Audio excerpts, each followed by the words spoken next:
Good morning, my name is Donovan Walker, Planning Operations for Great Basin Team 5, and today is September 6th. This is your operational briefing for today.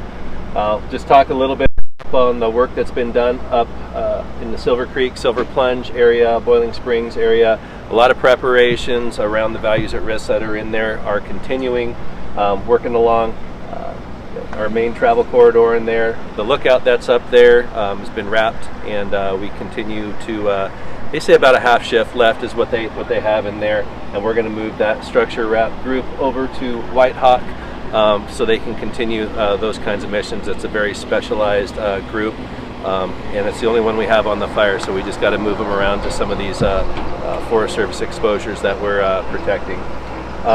The northern part of the Bulldog fire has been checked up. There was a check line put in up in there, and that's just really a delaying tactic to allow some time for the preparations to get done up in here, and also to allow us some time to scout on any potential that we have to get in and work on the fire's edge. Basically everything along the west side of Bulldog is looking very secure. The black on the map is indicating those are areas that are completed for us. And yeah, we're feeling really good about this all the way around to the southwest. The area that we've been talking about on this indirect line here, this is our primary control line and our plan for if these fires come together, get active, Lightning Creek starts getting active, those kinds of things, that we're able to come in here and basically work safely. And because we have time now, we've been spending some, I would say, extra measures on the hand lines, because crews, when they have to go in there to use that, they need to be comfortable in there. They need to understand that we want to fight fire here. If we have to fight fire, and not in the communities and in the backyards, and in order for them to feel comfortable, for instance, we pushed a safety zone in yesterday near one of our drop points, making sure that that's well communicated to the crews that are in there, and they're able to just raise their comfort level. So if we have to make a stand, we've got things in place. That's what we're going to be spending time on the next couple of days, is just making sure all those little details are in place, that escape routes are marked, and that we're prepared if that fire does move and we have to implement that. Other than that, the plan is to watch what's going on in here, watch how that progresses through the weather events, and if it holds up, best case scenario is everything just holds up in here anyways, and we never have to do anything with this.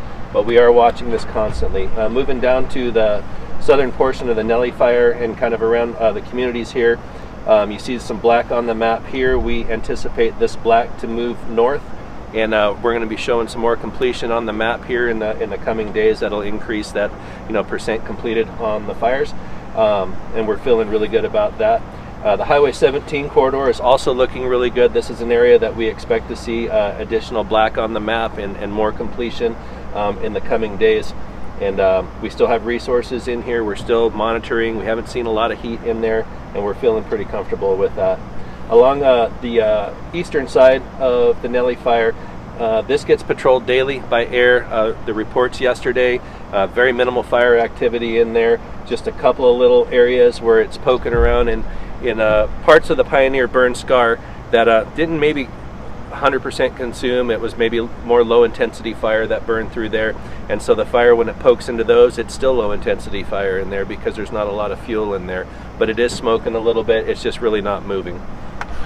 Moving towards the northern portion, up towards Deadwood Reservoir, we've been talking about this spot fire that's been out here working in again one of these areas in Pioneer that really didn't burn. We call them stringers that are left in there, and so fire is established in a couple of those stringers, and largely from the reports that we got yesterday, those stringers have burned out, and where they haven't burned out, crews are engaging the fire direct, and they're basically pushing it towards those burned out areas from the Pioneer fire where it won't move anymore. So they're really just trying to use what's out there to minimize how much exposure that they have to do and how much work they have to do to get the same job done.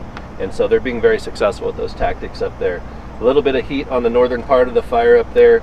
There's a couple of road systems up in here, and the Triple Nickel moving to the north that we continue to do road improvement, to masticate, open it up, and make sure if we have to continue to flank the fire as it moves north, that we're able to keep it to the east and not let it affect any of the resources, the resource values that we have up to the north where the outfitters are, and some private land in holdings and things like that.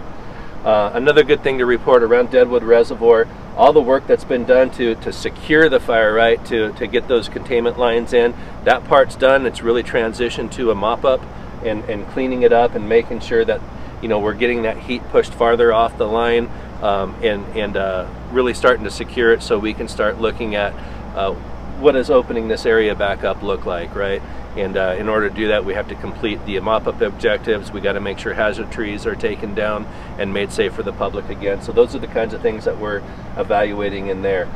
All the while, where all this is going on, triple nickel coming back through the fire, we have road improvements going on, road rehabilitation. We got some graders on order to start working on roads, and while we fight this fire, we've got enough folks out here that we can start looking at some of the suppression repair and start making things where we can get life back to normal for everybody. So we're also going to be starting to look at the road out of Lohman and just another access into Deadwood.